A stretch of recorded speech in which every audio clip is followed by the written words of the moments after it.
আসসালামু আলাইকুম ও রহমতুল্লাহ। প্রিয় নবম দশম শ্রেণীর শিক্ষার্থী, আমি মোহাম্মদ আব্দুর রাজ্জাক খান। আব্দুর রাজ্জাক ম্যাথ একাডেমির পক্ষ থেকে তোমাদের জানাচ্ছি আন্তরিক শুভেচ্ছা। আশা করি সবাই ভালো আছো। আমি আজ তোমাদের 13 অধ্যায়ের 13.2 অনুশীলনী এর গুণোত্তর ধারা পর্ব 3 এর অনুশীলনী এর 14, 16, 17 ও 18 নম্বর অঙ্কের সমাধান করে দেখাবো। তোমরা মনোযোগ সহকারে আমার পাঠটি দেখবে, তাহলে আশা করি ভালোভাবে অঙ্ক বুঝতে পারবে। চলো আমরা এখন অঙ্কে যাই।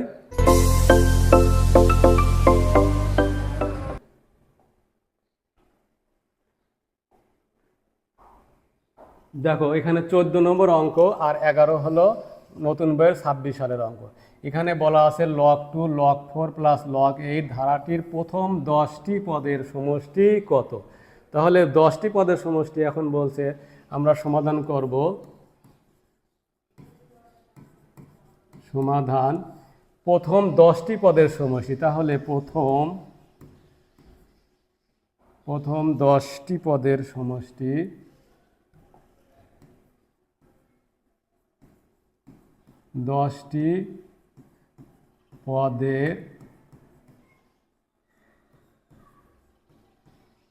সমষ্টি S10 is equal to log 2 plus log 4 plus log 8 plus plus log দশম পদ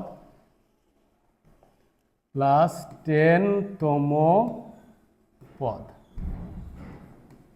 এখানে যেহেতু নির্দিষ্ট ধারা পাওয়া যাচ্ছে না, এই জন্য দশম পদ 10তম পদই থাকবে। Is equal to log 2 plus 4কে আমরা ভাঙতে পারি 2 স্কোয়ার প্লাস লগ 8কে ভাঙা যায় 2 কিউব প্লাস প্লাস 10তম পদ। যেহেতু এখানে কোনো ধারা পাওয়া গেল না, এই জন্য আমরা 10তম পদই রাখলাম। Is equal to log 2 plus লগের সূত্র অনুযায়ী আমরা লিখতে পারি যে লগ a² যদি x হয় তাহলে লেখা যায় x log a, অর্থাৎ লগের সূত্র অনুযায়ী যদি কোনো পাওয়ার থাকে তাহলে পাওয়ারটা আগে চলে আসে। যেহেতু এখানে 2 পাওয়ারে 2 তাহলে লগের আগে চলে আসবে 2 log 2 প্লাস এখানে 3 পাওয়ার, তাহলে 3 log 2 প্লাস প্লাস। এখন দেখো, এখানে log 2 log 2 log 2 সব জায়গায় log 2 আছে, কিন্তু প্রথম পদের জন্য 1 log 2, দ্বিতীয় পদের জন্য 2 log 2, তৃতীয় পদের জন্য 3 log 2।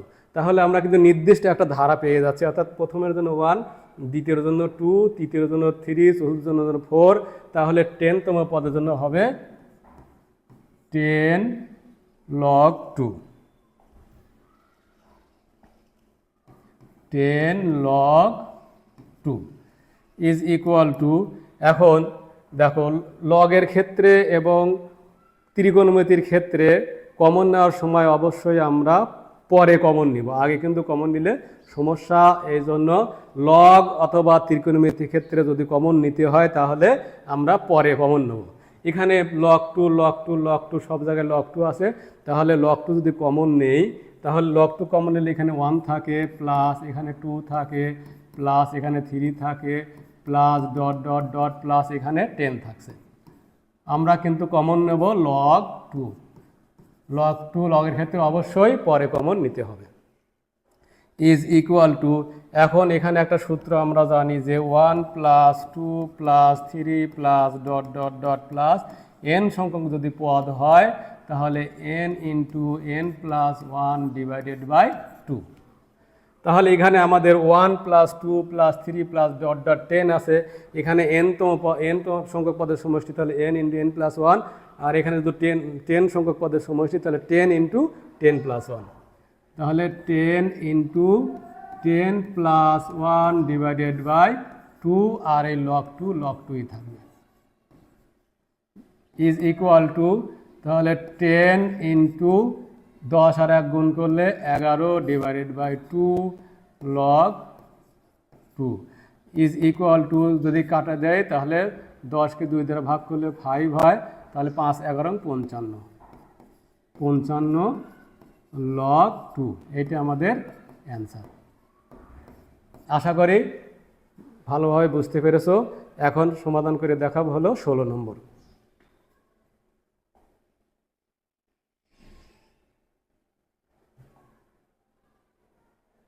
দেখো 16 নম্বর বলছে 2 + 4 + 8 + 16 ধারাটি n সংখ্যক পদের সমষ্টি 254 হলে n এর মান নির্ণয় করো। এখানে ধারাটি দেওয়া আছে 2 + 4 + 8 + 6, তাহলে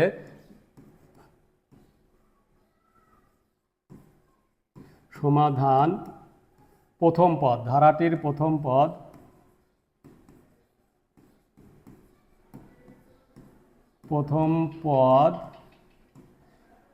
a = 4 সাধারণ অনুপাত r = যে কোনো পদ ভাগ তার পূর্বের পদ, অর্থাৎ 4/2 = 2। আবার 8কে যদি 4 দ্বারা ভাগ করি তাহলে 2, আবার 16কে যদি 8 দ্বারা ভাগ করি তাহলে 2। প্রতি ক্ষেত্রে আমার ভাগফল আসবে 2। তাহলে সুতরাং ধারাটি একটি গুণোত্তর ধারা।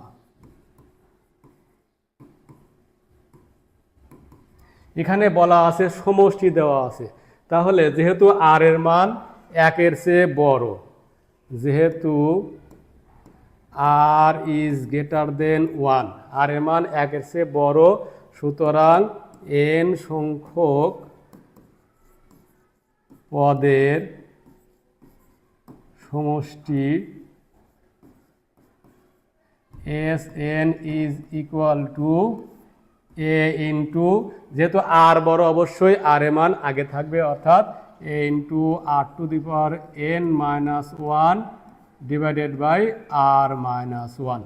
এখানে বলা আছে n সংখ্যক পদের সমষ্টি 254, তাহলে লিখতে পারে আমরা সুতরাং a × r⁻n - 1 / r-1 = 254, অর্থাৎ n সংখ্যক পদের সমষ্টি আমাদের দেওয়া আছে 254। তাহলে এটাও আমাদের n সংখ্যক পদের সমষ্টি, সুতরাং এই a × r⁻n - 1 / r-1 = 254। This implies, এখানে এর মান বলা আছে 2, তাহলে 2 × r এর মানও 2, 2⁻n - 1 / r এর মান 2, তাহলে 2 - 1 = 254, বা 2⁻n - 1, এখানে 2 থাকবে আর এখানে 2 থেকে 1 বাদ দিলে 1 থাকবে, = 254, বা 2⁻n - 1 = এই 2 এই পাশে ভাগ হয়ে যাবে, তাহলে 254/2। দিস ইমপ্লাইজ 2⁻n - 1 = যদি 2 দ্বারা ভাগ করি তাহলে 127, বা 2⁻n = 127 + 1, এই -1 ডান পাশে চলে গেলে +1 হবে। তাহলে 2⁻n = 128।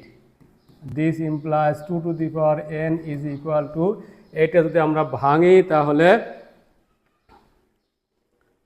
2⁻7, অর্থাৎ যদি ভাঙা যায় এখানে 128, 2 দ্বারা ভাগ করলে 64, 2 দ্বারা ভাগ করলে 32, 2 দ্বারা ভাগ করলে 16, 2 দ্বারা ভাগ করলে 8, 2 দ্বারা ভাগ করলে 4, 2 দ্বারা ভাগ করলে 2, তাহলে 1 2 3 4 5 6 7, 2 পাওয়ার আছে হলো 7, তাহলে 2⁻7।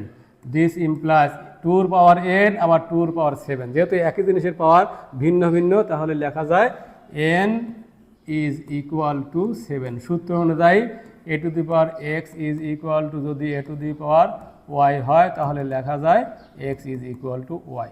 এখানেও লেখা যায় এন ইজ ইকুয়াল টু 7। এটা আমাদের এন, এখানে বলছে যে এন সংখ্যক পদের সমষ্টি এত হলে এন এর মান, তাহলে এন এর মানে আমাদের এই 7। অ্যান্সার এটা আশা করি সহজেই বুঝতে পেরেছো। এখন 17 নম্বর অঙ্কের সমাধান করে দেখাবো।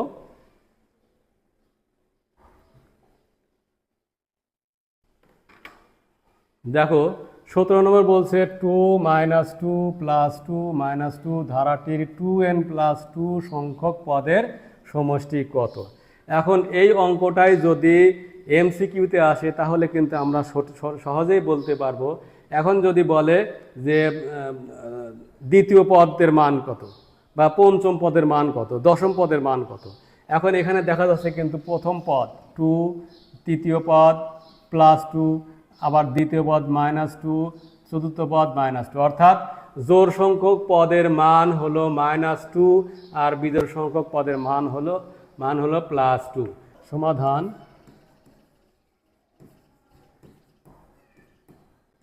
সমাধান ধারাটির প্রথম পদ,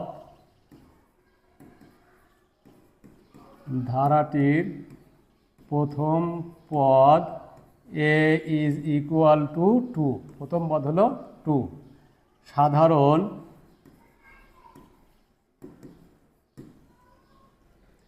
সাধারণ অনুপাত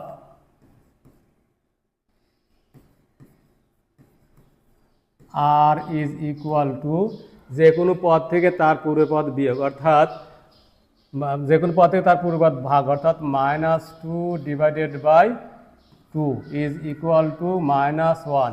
আবার 2কে যদি -2 দ্বারা ভাগ করি তাহলে -1, আবার -2কে যদি +2 দ্বারা ভাগ করি তাহলে -1, তাহলে প্রতিবারই কিন্তু ভাগফল আসছে -1। এই জন্য ধারাটি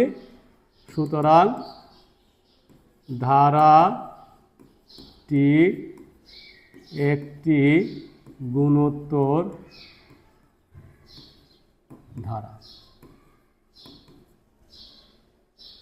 এখন বলছে 2n+2 সংখ্যক পদের সমষ্টি, যেহেতু r এর মান এখানে কিন্তু -1, অর্থাৎ r এর মান 1-এর চেয়ে ছোট, তাহলে যেহেতু r is less than 1, r এর মান 1-এর চেয়ে ছোট, সুতরাং n সংখ্যক পদের সমষ্টি Sn is equal to a into, যেহেতু r ছোট তাহলে 1 - r⁴n ডিভাইডেড বাই 1 - r। এখন এখানে বলা আছে 2n+2 সংখ্যক পদের সমষ্টি, তাহলে সুতরাং s 2n+2 is equal to a into 1 - r এর power 2n+2 divided by 1 - r is equal to, এর মান আমাদের এখানে 2, তাহলে 2 ইন্টু 1 - r এর মান -1, -1 whole to the power 2n+2 divided by 1 - r এর মান হলো -1, তাহলে -1 ইজ ইকুয়াল টু 2 ইন্টু 1, এখানে দেখো -1 এর পাওয়ার হলো 2n+2। এখন এই 2n+2 ক্ষেত্রে যদি আমরা 2n+2 n এর মান যদি 1 বসাই তাহলে 2 into 1 + 2 is equal to 2 + 2 is equal two 4। আবার n এর মান 2 বসাই, 2 ইন্টু 2 + 2 ইজ ইকুয়াল টু 2 দিয়ে 4 + 2 ইজ ইকুয়াল টু 6। আমরা যে মানই বসাই না কেন প্রতিটা ক্ষেত্রে কিন্তু জোড় সংখ্যা আসতেছে। তাহলে এখানে প্রত্যেক বা সকল n বিলংস টু n এর সকল n বিলংস টু n এর জন্য 2n+2, সকল n বিলংস টু n এর জন্য 2n+2 জোড়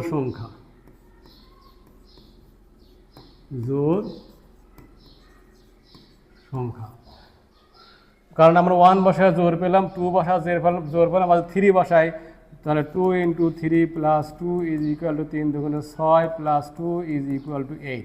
প্রতিবারই কিন্তু আমরা জোড় সংখ্যা পাচ্ছি। এই জন্য এই 2n + 2 এর মান সকল n বিলংস টু n এর জন্য জোড় সংখ্যা হবে। আর আমরা জানি কি কোনো কিছুর পাওয়ার, মাইনাসের পাওয়ার যদি জোড় সংখ্যা হয় তাহলে এই মাইনাস কিন্তু আর থাকে না। এই জন্য যেহেতু মাইনাসের পাওয়ার এটা জোড় সংখ্যা, তাহলে মাইনাস কিন্তু আর থাকবে না, মাইনাসটা প্লাস হয়ে যাবে। আর 1 এর পাওয়ার যাই দেয় না কেন তার মান কিন্তু 1ই থাকে। তাহলে 1 - 1 divided by 1 plus -1 plus 1 is equal to 2 into 0 divided by 2 is equal to 0কে কোনো কিছু দ্বারা যদি ভাগ করা হয়, কোনো কিছু দ্বারা গুণ করা হয় তাহলে 0 divide by 2 is equal to 0 ভাগ সামথিং ইজ ইকুয়াল টু 0। 0কে কোনো কিছু দ্বারা ভাগ করলে তাহলে তার মান কিন্তু 0ই হয়। তাহলে 0 ভাগ 2 ইজ ইকুয়াল টু 0। তার মানে আমাদের 2n + 2 সংখ্যক এই পদের 2n + 2 সংখ্যক পদের সমষ্টি হবে হলো 0। আশা করি বুঝতে পেরেছো। এখন আমি তোমাদের 18 নম্বর অঙ্কের সমাধান করে দেখাবো। দেখো 18 নম্বর বলছে যে প্রথম n সংখ্যক স্বাভাবিক সংখ্যার ঘনের সমষ্টি 441 হলে n এর মান নির্ণয় করো এবং ওই সংখ্যাগুলোর সমষ্টি নির্ণয় করো। তাহলে সমাধান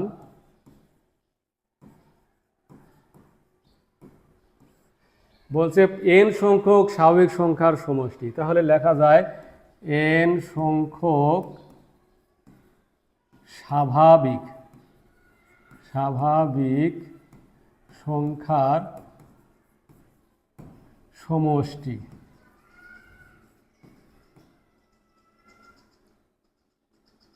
n সংখ্যক স্বাভাবিক সংখ্যার সমষ্টি, এটা কাটে দাও তো, কাটে দাও।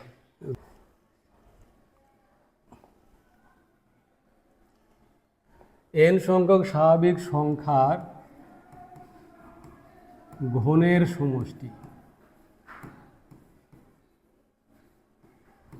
ঘনের সমষ্টি ইজ ইকুয়াল টু ঘনের সমষ্টি অর্থাৎ 1 cube plus 2 cube plus 3 cube plus ... plus n cube is equal to, এটা সূত্র আমরা জানি যে n into n plus 1 divided by 2 তার উপরে হলো হোল স্কয়ার। n সংখ্যক ঘন সমষ্টি হলো n into n plus 1 divide by 2 whole square. এখানে বলা আছে, দেওয়া আছে n সংখ্যক স্বাভাবিক ঘন সংখ্যার সমষ্টি, n সংখ্যক স্বাভাবিক ঘনের সমষ্টি ইজ ইকুয়াল টু 441। সুতরাং লেখা যায় n into n plus 1 divided by 2 whole square is equal to 441. This implies n into n plus 1 divided by 2 whole square is equal to, যদি 44 কে করা হয় √441 তাহলে 21, অর্থাৎ লেখা যায় 21 square. This implies n into n plus 1 divided by 2 is equal to 21.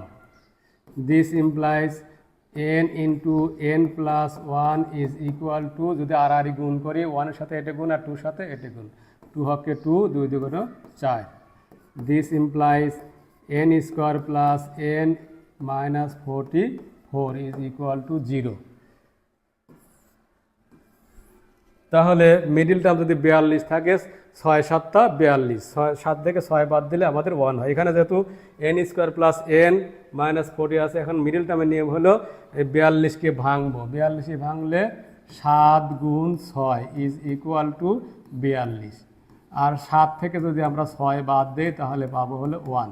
যেহেতু আমার n আছে, n তাহলে 1n, এই জন্য আমরা লিখতে পারি যে n square plus 7n minus 6n minus 44 is equal to 0 অর্থাৎ 7n থেকে যদি 6n বাদ দেয় তাহলে একটা n থাকে দিস ইমপ্লাইজ এখানে যদি n কমন নেই n প্লাস 7 মাইনাস এখানে যদি 6 কমন নেই তাহলে মাইনাস মাইনাস প্লাস হয়ে যায় n প্লাস 6 সাথে 42 is equal to 0 this implies n plus 7 into n minus 6 is equal to 0 দুইটি রাশির গুণফল যদি শূন্য হয় তাহলে প্রত্যেকটি রাশি আলাদা আলাদাভাবে শূন্য হয় অর্থাৎ n plus 7 is equal to 0 অথবা n minus 6 is equal to 0 this implies n is equal to minus 7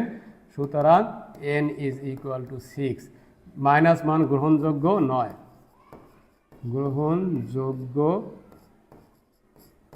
নয় কারণ পদ সংখ্যা কখনোই ঋণাত্মক হতে পারে না সুতরাং n is equal to 6 এখন বলছে ওই সংখ্যাগুলোর সমষ্টি নির্ণয় করো ওই সংখ্যাগুলোর সমষ্টি অর্থাৎ এই যে স্বাভাবিক সংখ্যা এই সংখ্যাগুলোর সমষ্টি কত সেটা নির্ণয় করতে হবে তাহলে সুতরাং স্বাভাবিক সংখ্যার সমষ্টি